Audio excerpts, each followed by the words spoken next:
Et oui, allez, on ouvre à nouveau ce matin le dossier concernant l'évolution statutaire. Après avoir entendu avant-hier la position du Front, place aujourd'hui à la CTG qui a lancé hier une campagne de communication sur le processus d'autonomie. Ça s'appelle Changer la Guyane, l'autonomie dans la République française. Objectif, sensibiliser la population pour expliquer les enjeux et puis aller à la rencontre des habitants via des encarts publicitaires ainsi qu'une caravane. Car rappelons-le, à la fin, pour aboutir, le projet aura besoin d'être approuvé par la population qui devra se prononcer sur l'avenir institutionnel de la Guyane. Pour en parler, Roger Aron est notre invité ce matin. Bonjour. Bonjour auditeurs, bonjour Victor Zami. Et merci beaucoup d'avoir accepté notre invitation. Vous êtes Roger Aron, le 7e vice-président de la CTG, délégué notamment à l'évolution statutaire. J'aimerais déjà vous entendre, Roger Aron, sur le calendrier, on va dire le timing de cette campagne que vous avez donc lancée hier. Est-ce que c'était prévu de longue date ou bien c'est en réponse, entre guillemets, à ce déplacement de Manuel Valls avec ces deux réunions qui vont se tenir à Paris au début du mois de juillet? Non, pas du tout, c'était prévu de longue date. Disons, on va dire que c'est le moment de déclencher cette campagne, puisqu'il ne faut pas oublier que la société on a dû lancer un marché. Oui. Un marché répond à un timing bien particulier, d'accord. Donc le choix de la société qui va nous faire, qui est Madras Production, donc a été acté au mois de mai. Mhm. Et donc voilà, le moment est venu pour commencer déjà cette campagne. Alors on peut dire qu'on l'a pré-commencé déjà parce qu'il y a eu des 3 encarts publicitaires faites dans le France-Guyane, Oui. où nous avons publié le document d'orientation de façon à ce que la population, déjà à travers ce journal, ceux qui l'achètent, pouvaient accéder déjà directement à ce document. Au texte et surtout au texte intégral. Surtout au texte intégral. Et nous avons lancé aussi, alors ça fait bien un peu plus en avant, nous avons lancé sur le site de la CTG Oui. la mise en ligne de ce document d'orientation, parce qu'il ne faut pas oublier que ce document d'orientation, on en a fait un condensé. Sauf que c'est un document de 1500 pages, Oui. avec les hypertextes. Donc, on ne pouvait pas publier 1500 pages. Vous voyez un petit peu ce que ça ferait comme un volume de papier. Donc, c'est pourquoi on invite les auditeurs, tout le monde qui veut aller au fond même des choses de ce document, qui puisse se connecter sur le site de la CTG, Oui. document d'orientation. Et là, ils auront un document où il y a des lignes en bleu qui ramènent justement à tous les hypertextes qui ont permis d'éclairer le COPIL, le Congrès, de façon à prendre les résolutions. Comment dire ça? Est-ce que d'après ce que vous constatez, Roger Aron, il y a un fort besoin, encore aujourd'hui, et surtout aujourd'hui d'ailleurs, de faire de la pédagogie sur le sujet de l'évolution statutaire qui est lourd, qui est complexe, qui touche à énormément de domaines. On l'a dit, si le processus aboutit, il y aura évidemment une consultation de la population. Et pour que cette consultation puisse se passer de la meilleure des manières, évidemment, il faut que la population comprenne tous les enjeux. Est-ce qu'il y a encore aujourd'hui, voilà, ce besoin de faire de la pédagogie sur toutes ces questions? Ah, tout à fait, puisque ne faut pas oublier que c'est une vieille revendication qui remonte à plus de 50 ans Oui, et qu'il y a eu déjà des processus qui ont échoué. Et justement, nous en avons tiré les conclusions de cet échec. oui, Pourquoi? Et une des premières choses, c'est que il se trouve que la population n'a pas compris. N'a pas compris ce que, même ils avaient à cœur cette revendication. Par exemple, quand je prends le dernier processus de 2010, oui. il y a une grosse confusion puisque le gouvernement français nous a dupés dans sa question et on est tombé droit dans le panneau puisque certains ont fait croire que le choix du 74, c'était l'indépendance. Ouais. J'ai retrouvé la question exacte qui avait été posée en 2010. Approuvez-vous la transformation de la Guyane en une collectivité d'outre-mer régie par l'article 74 de la Constitution, dotée d'une organisation particulière tenant compte de ses intérêts propres au sein de la République? La formulation, elle était longue, complexe et difficile à comprendre. Depuis évidemment les débats, ils ne sont plus les mêmes qu'il y a une quinzaine d'années. On ne parle plus de l'article 74. Mais voilà, est-ce que vous avez à l'esprit l'expérience de 2010 pour ne pas répéter finalement les mêmes erreurs, Roger Aron? C'est exactement ça. Répétons pas les mêmes erreurs. D'ailleurs, c'est pourquoi nous l'avons dit, à partir du moment où on se sera mis d'accord avec le gouvernement sur notre demande, Oui. puisque c'est ce que nous appelons la co-construction.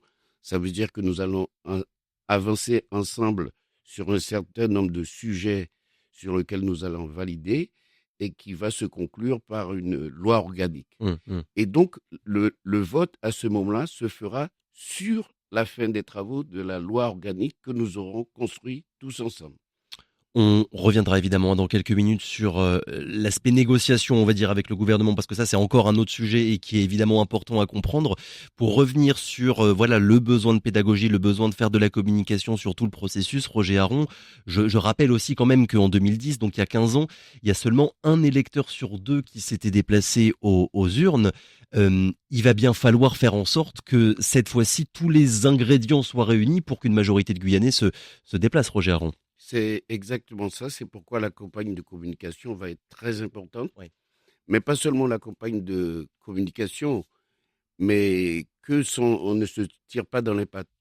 C'est-à-dire? Il nous faut une certaine unité. Il ne faut pas oublier qu'on sort d'un congrès où, où cette demande, en tout cas ce document d'orientation a été fabriqué à partir des résultats du congrès, où la décision a été prise à l'unanimité. Oui. Ça, c'est lorsque le gouvernement nous a posé la question, il veut le consensus. Eh bien, le consensus, il a été unanime. Oui. Il est temps que la Guyane change de régime, change de statut et arrive à avoir un statut adapté à son développement et par les Guyanais. Donc, il nous faut non seulement faire de la pédagogie, et je reviens encore, faut éviter que nos différences, puisqu'on on n'est pas tous pareils devant devant cet avenir, mais on s'est mis d'accord sur une base minimale. Et si on commence à se tirer dans les pattes, comme j'ai vu certains le font aujourd'hui, ils font le jeu de la division, ils font le jeu du pouvoir colonial, ils font le jeu de ce que la Guyane continue à stagner. Donc garder à l'esprit l'unité, l'unanimité, le consensus en vue de cette campagne qui est en train de se préparer pour une éventuelle consultation de la population, Roger Aron, c'est bien ça. C'est bien ça, mais il Ne y pas se aura disperser dans les éventuels désaccords qui pourraient survenir. des combats derrière-garde, Ouais. des combats de sémantique, franchement, qui n'ont aucune valeur. Qu'est-ce qu'on veut? On veut tous l'autonomie de la Guyane. Bon, on n'est pas là à se tirer dans les pattes, c'est pas le mauvais verbe, l'adjectif ou la virgule qui nous embête. C'est l'objectif final, c'est l'autonomie de la Guyane. Donc, on y va sur cet objectif, on est tous d'accord là-dessus, et puis on va le construire ensemble. C'est surtout ça, parce que il y a un travail, le gros travail qui nous reste à faire, il nous faudra écrire nos propositions pour une éventuelle révision de la Constitution. Il nous faudra travailler ensuite sur la loi organique. Et cette loi organique, ça sera de décrypter tous les freins qu'on veut lever de façon à permettre que la nouvelle administration qui sera en place après que la Guyane ait son nouveau statut, eh bien que cette administration fonctionne et permette le développement de ce pays. Est-ce Et que là, il y aura du travail. Là. Oui, je me doute bien. Est-ce que c'est en partie pour cette raison que vous avez missionné une nouvelle experte pour vous assister dans ce dossier? Elle s'appelle Laureline Fontaine, elle est professeure de droit public à la Sorbonne Nouvelle et c'est ce qu'on appelle une constitutionnaliste, donc une experte, une spécialiste en droit constitutionnel et dans la Constitution française donc de 1958. Concrètement, Roger Aron, qu'est-ce que vous allez lui demander à cette Ben, c'est pas moi, experte? c'est ce que la commission spéciale va lui demander. Oui, oui, quand je dis vous, c'est vous collectivement, évidemment. C'est donc non, on a dû prendre. Vous savez que l'AMO au départ était composée Donc de trois assistance à la personnes. maîtrise d'ouvrage. Il y avait André Néron, Oui, Maud Delfort, qui était la constitutionnaliste du groupe, et les deux sont décédés. Donc il reste à l'AMO que Jean-Pierre Aron. Donc à la phase où on arrive aujourd'hui, puisque c'est la première chose sur laquelle on devra se mettre d'accord, dans quel type de constitution, parce que la constitution française a prévu le 73, le 74, sauf qu'elle n'a pas prévu au-delà. mm. Nous, on veut aller au-delà. Ça veut dire que dans notre revendication, nous avons bien dit, c'est d'inscrire la Guyane comme euh, un territoire autonome au sein de la République française. Ouais. Donc, cette démarche est bien nouvelle, c'est pour sortir du giron d'Om-Tom. Nous voulons que ça soit une, une marque, c'est spécialement pour la Guyane, et donc pour cela, la Constitution n'a rien prévu. Bon, ben, il nous faut travailler sur un texte constitutionnel que nous allons proposer au gouvernement, comme l'ont fait les Corses, puisque la Corse, je rappelle, est exactement dans la même démarche que la Guyane. Mm. Et eux, ils l'ont déjà inscrit. Alors, peut-être certains diront, mais qu'est-ce qu'on a, pourquoi qu'on ne fasse pas du plagiat et prendre le texte? Non, la Corse, c'est la Corse, la Guyane, c'est autre chose. Donc c'est pour vous aider finalement à écrire entre guillemets le futur statut de la Guyane que vous vous êtes entouré de cette personne, de Madame Fontaine.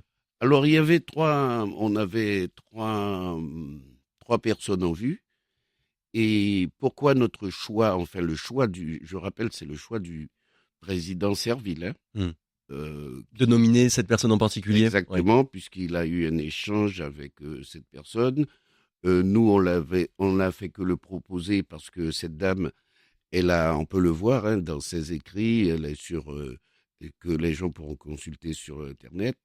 Elle a, elle a fait beaucoup d'ouvrages sur la Constitution française, Oui, un travail critique sur la Constitution, en revenir sur les voyant, institutions actuelles de la voilà, République française. voilà, que les institutions françaises ne permettaient pas justement aux territoires comme le nôtre, les DOM en général, d'évoluer. Oui. Mais c'était surtout qu'il y avait plein de freins du type colonial qui restaient encore dans la Constitution et qu'il fallait dépoussiérer, en tout cas, ce que, ce que Valls a qualifié de démétropoliser. Ouais, c'est un La- petit peu dur à dire. voilà, Démétropolisation. voilà, exact.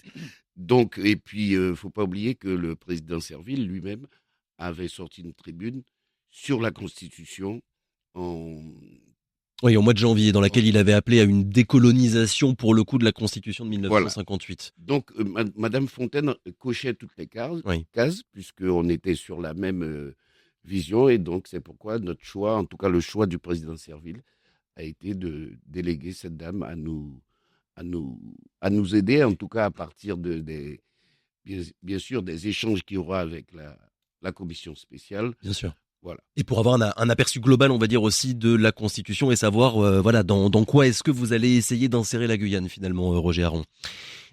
Évidemment, l'idée de vous avoir ce matin, c'est aussi de revenir sur le réenclenchement, on va dire, des négociations avec Paris. On a reçu avant-hier Mylène Mathieu du Front pour l'évolution statutaire. Elle nous a expliqué qu'au Front maintenant, ce qu'ils attendent de leur côté, c'est un engagement clair, net et précis de la part de l'État, avec une personne mandatée officiellement par le gouvernement pour négocier avec vous, un calendrier précis et une méthode claire.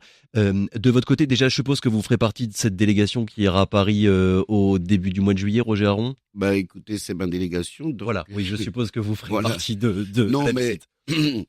moi, il n'y a pas de, il y a pas de il y a pas de sujet de débat entre ce que a dit Madame Mathieu et ce que nous pensons. C'est exactement ce que nous avons toujours dit au Oui, gouvernement, et on ne change pas. Vous avez bien vu à son arrivée, on leur a reposé trois questions Et ces 3 questions, justement, c'est la reprise des négociations, un interlocuteur et qu'en est-il de notre demande? Ouais. Donc là, il y a pas de sujet. Donc ah non, mais c'était pas pour créer des dissensions entre le front et la CTG, c'était simplement voilà pour essayer de comprendre quelle était votre feuille de route en vue de ce déplacement finalement, C'est Roger Aron. c'est C'est la même exactement, chose. c'est la même chose, c'est la même chose.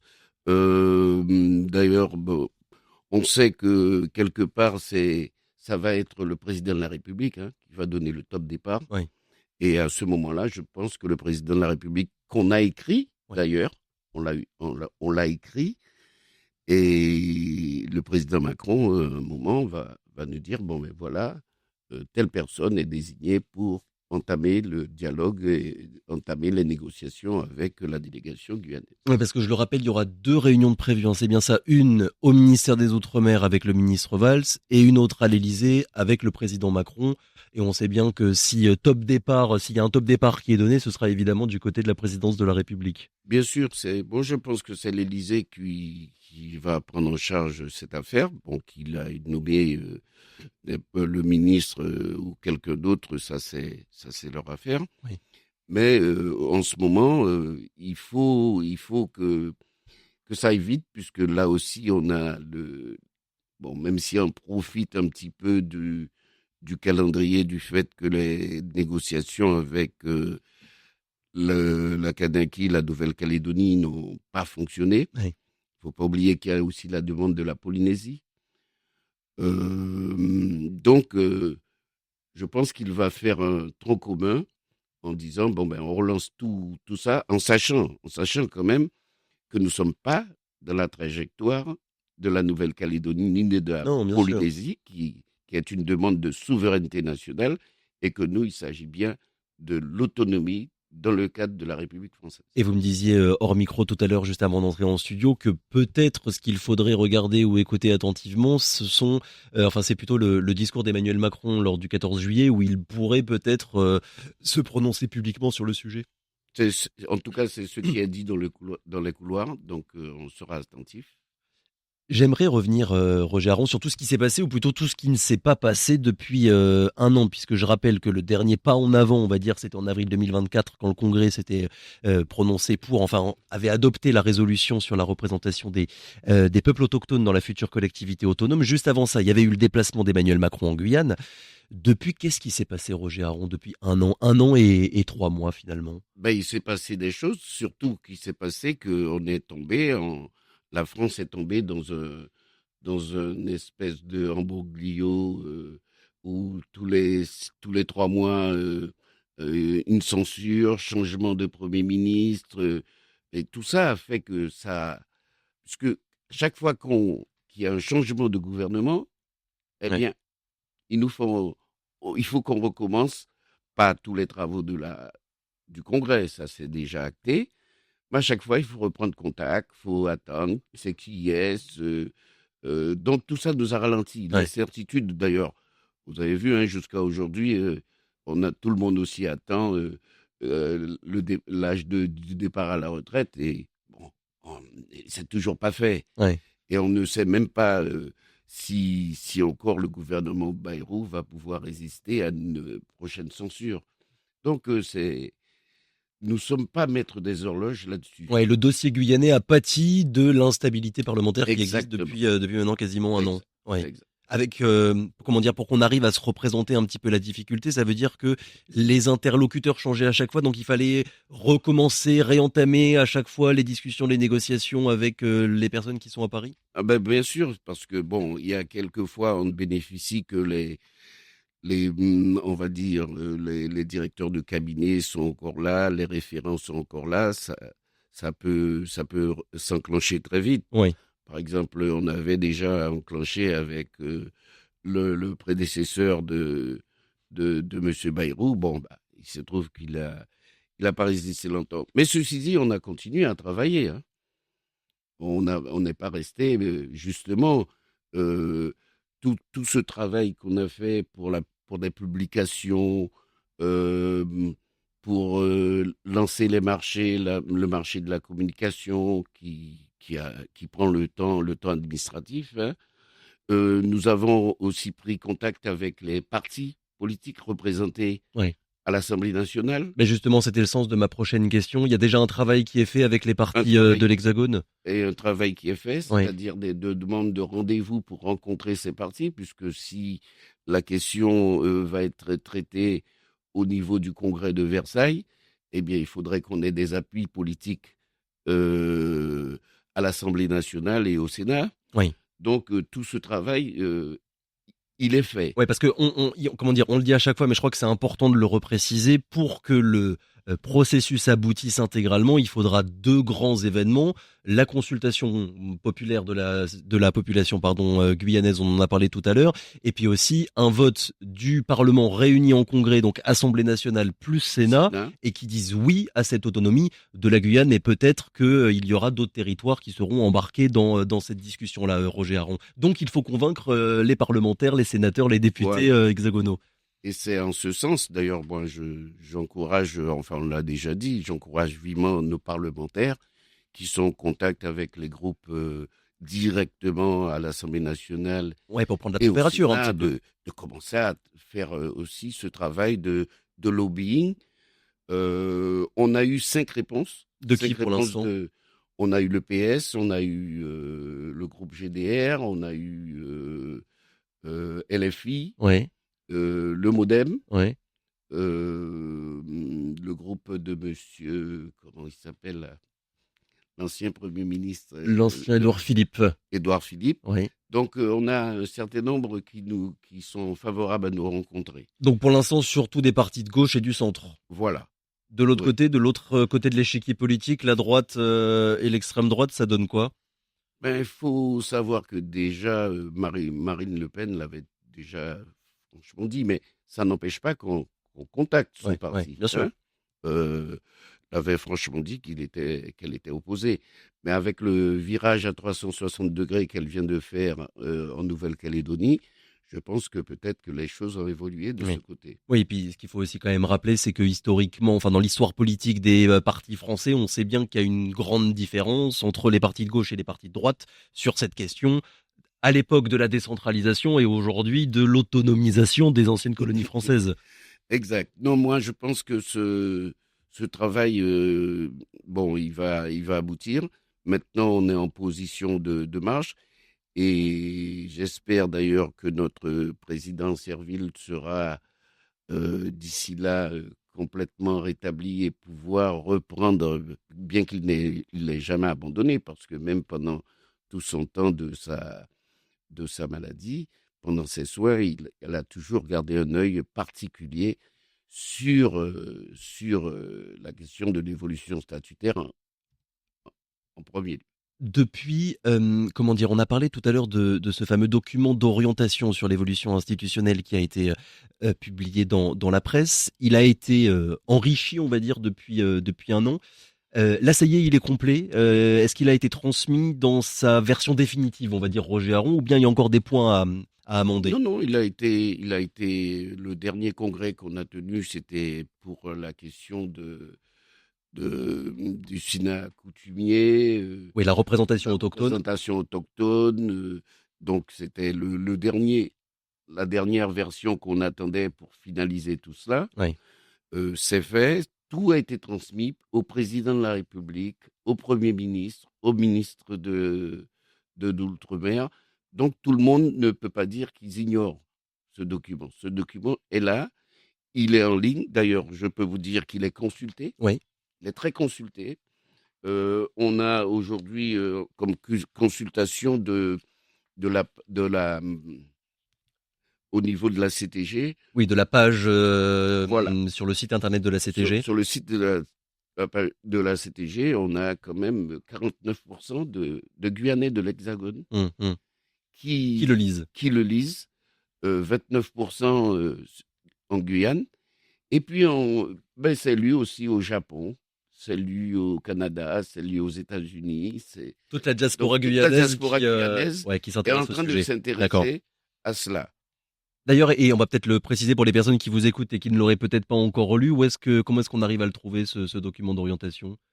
Ben, alors, on a fait quelques versions papier, Oui. puisqu'il y a des gens qui aiment, d'ailleurs, sur un format, on va dire, assez simple à transporter, qu'on pourrait lire au moment de ses voyages ou alors un moment de loisirs.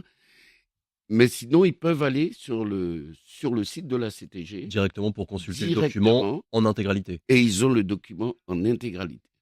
On a bien compris tout à l'heure, Roger Aron, que celui qui enclenchera ou n'enclenchera pas tout le processus, c'est évidemment Emmanuel Macron.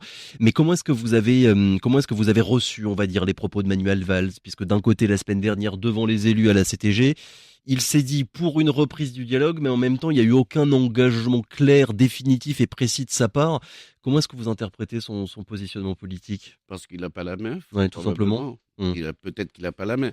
Mais enfin, on a été quand même très ferme avec eux. Vous savez que lorsqu'Emmanuel Valls est venu, il n'y avait pas de séquence Ouais. sur l'évolution institutionnelle.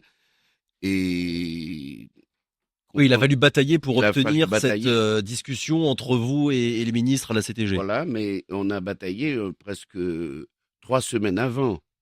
Hein, faut pas croire, c'est pas au moment où il est arrivé. 3 semaines avant, on lui a dit, en tout cas moi qui suis allé rencontrer un de ses conseillers et au môme, Oui. on lui a dit, il faut cette séquence. Il faut cette Ça dit séquence. quelque chose quand même de devoir batailler à ce point pour obtenir une discussion avec le ministre. Alors, parce que non, c'est qu'il voulait faire cette séquence, mais sous un autre format. Hmm. Et nous, on leur a dit non. Nous, on veut pas de format dîner républicain. Ça fait pas sérieux. C'est pas. Oui, il faut quelque chose de Il faut public quelque chose. Il faut qu'ils et que tout le reçoivent monde puisse voir, tous les citoyens puissent assister au débat. exact, qu'ils reçoivent le Congrès, les élus. Oui. Et puis, alors le deuxième problème, c'est que ils n'étaient pas trop d'accord parce que dans tous les processus, ils ont toujours et, tenu la même ligne en disant que nous, on travaille qu'avec des gens qui ont une légitimité. Alors on leur a dit, fait savoir que notre processus avait une originalité, c'est que non seulement il y a des élus, mais aussi il y a la participation de la société civile. Oui. Donc il faudra pas question de céder là-dessus. Notre demande, c'est bien de recevoir tout Hmm. le monde qui a Hmm. travaillé sur ce document d'orientation. Alors vous avez raison et ce sera ma dernière question. Roger Aron, évidemment, ce n'est pas Manuel Valls qui a le final cut, comme on dit sur le sujet. Mais est-ce que malgré tout, vous l'avez senti favorable au processus? Parce que je rappelle quand même qu'il y a 2 ans, quand Gérald Darmanin était à la fois ministre de l'Intérieur et ministre des Outre-mer, il avait déclaré, je retrouve la citation exacte, la question du statut n'intéresse pas les gens, elle intéresse les élus uniquement. Est-ce que vous sentez quand même, au moins que sur cet aspect-là, Manuel Valls est un peu plus favorable à la question de l'autonomie de la Guyane que Gérald Darmanin? Mais il n'avait pas dit que ça. Ouais. Quand il avait reçu, d'ailleurs, Madame Mathieu était dans la délégation à Place Beauvau, Oui. elle peut s'en souvenir, il avait dit en premier lieu que la demande de la Guyane était légitime. Ouais. Bon, quitte après, moi je pense que quand on regarde, quand on écoute, on réentend les propos d'Emmanuel Valls à l'Assemblée nationale suite à une question du député Riemann, je pense que c'est pas fermé et que le langage, en tout cas au niveau du ministère de l'Outre-mer, a Oui. beaucoup changé Oui. Oui. avec Emmanuel Valls. Oui, Dire parce que ce qu'on certes, veut. ce n'est pas Manuel Valls qui prendra la décision, mais on sait bien que qui nomme Manuel Valls, c'est le Premier ministre, et donc il y a un lien avec Emmanuel Macron. Emmanuel Macron ne va pas nommer un ministre aux Outre-mer qui serait favorable à l'autonomie si lui ne l'est pas. Ce serait totalement Voilà. incohérent. Moi, je pense sa, sa déclaration n'est pas si mauvaise que ça. Maintenant, il faut le traduire en acte. Ça, c'est ce qu'on veut aujourd'hui. C'est plus de dire on est favorable, votre demande est légitime. Maintenant, il faut qu'on passe aux actes, il faut qu'on commence les négociations, il faut qu'on ait un calendrier, il faut qu'on ait un interlocuteur.